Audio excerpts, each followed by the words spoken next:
कहीं ऐसा तो नहीं कि चंद नफरती चिंटू जो इस देश में नफरत का कारोबार कर रहे हैं उनसे प्रभावित यानी उनसे मुतासिर होकर यह हमला किया गया हो। जी हां, आप सही सोच रहे हैं। पकड़ा गया शख्स कहीं इन नफरती चिंटुओं के समूह का ही कोई हिस्सा तो नहीं है। या आखिर क्या वजह है कि उस शख्स ने सैफ अली खान को जान से मारने की कोशिश की।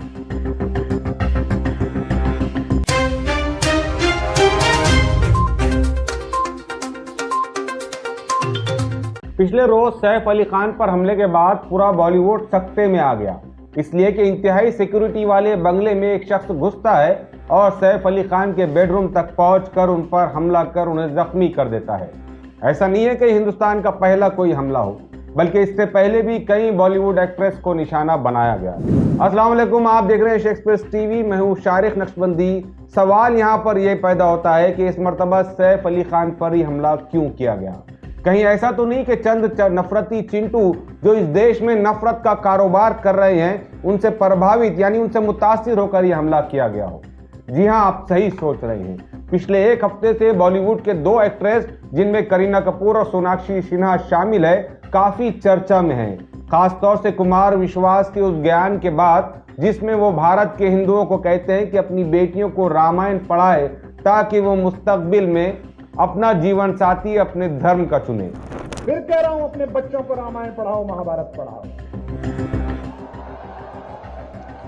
और इसलिए पढ़ाओ कि फायदा होगा। मुझे हुआ, मैंने महाभारत पढ़ी थी तो मुझे पता था कि मित्र अगर दुर्योधन निकल जाए तो उसके रथ से उतर के भागो, वरना कर्ण की तरह मारे जाओगे। तो इसलिए पढ़ो, चलो मत पढ़ो उस कारण से जो मैंने कहा था, इस कारण से पढ़ लो। कुमार विश्वास जैसे शायर ने जब ये कहा तो ट्रोल आर्मी ने सोनाक्षी सिन्हा और उनके हस्बैंड जहीर इकबाल और सैफ अली खान के बेटे तैमूर खान को निशाना बनाना शुरू कर दिया था।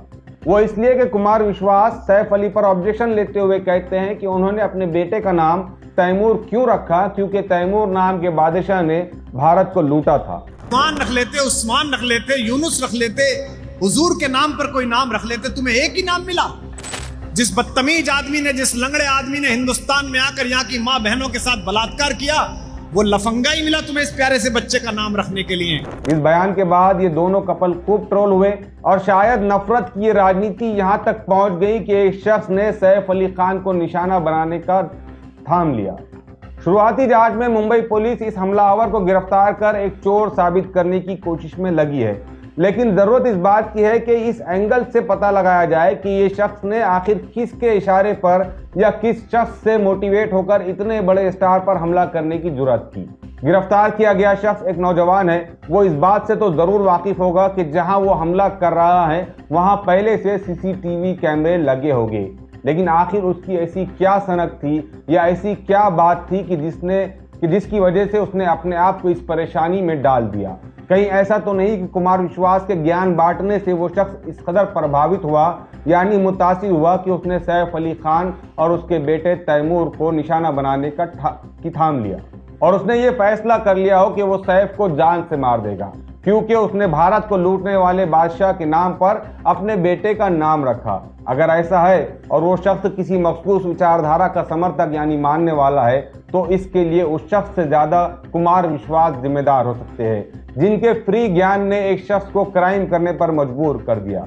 बहरहाल ऐसे बहुत सारे नफरती चिंटू हैं जो इस देश में नफरत फैलाने की कोशिशें कर रहे हैं। ये बड़े बड़े स्टेज से ऐलानात करते हैं और दो धर्मों को आपस में लड़ाने की कोशिश करते हैं, जिसका असर ये होता है कि उन दोनों ही धर्मों में जो मासूम और भोले भाले नौजवान होते हैं उनके दिलो दिमाग में एक दूसरे से मुतालिक नफरत बैठ जाती है और वो मौका मिलते ही इस नफरत का बदला लेने की कोशिश करते हैं। तो मुंबई पुलिस और खासतौर से मुंबई क्राइम ब्रांच पुलिस को इस एंगल से भी इन्वेस्टिगेशन करने की जरूरत है। पकड़ा गया शख्स कहीं इन नफरती चिंटुओं के समूह का ही कोई हिस्सा तो नहीं है। या आखिर क्या वजह है कि उस शख्स ने सैफ अली खान को जान से मारने की कोशिश की।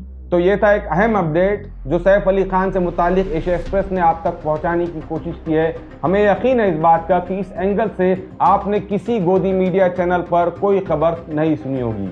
अगर यही वाकया कोई वाइस वर्सा हो जाता तो इस बात का ज़रूर इल्ज़ाम लगा दिया जाता कि पकड़ा गया शख्स एक मखसूस विचारधारा से मुताल्लिक है या एक मखसूस विचारधारा से वो अपने आप को जोड़े रखता है, या उससे वो इन्फ्लुएंस हुआ हो या उससे मुतासिर हुआ हो, जिसके बाद उसने ये क्राइम किया हो। बहरहाल अब आजमाइश मुंबई पुलिस की है, देखते हैं आने वाले दिनों में मुंबई पुलिस किस नतीजे पर पहुंचती है। तो ये था एक अहम अपडेट, और अपडेट्स के लिए हमारे चैनल को सब्सक्राइब करें, शेयर करें और अपना कमेंट ज़रूर लिखें ताकि आपकी आवाज़ मजबूत होती रहे। शुक्रिया।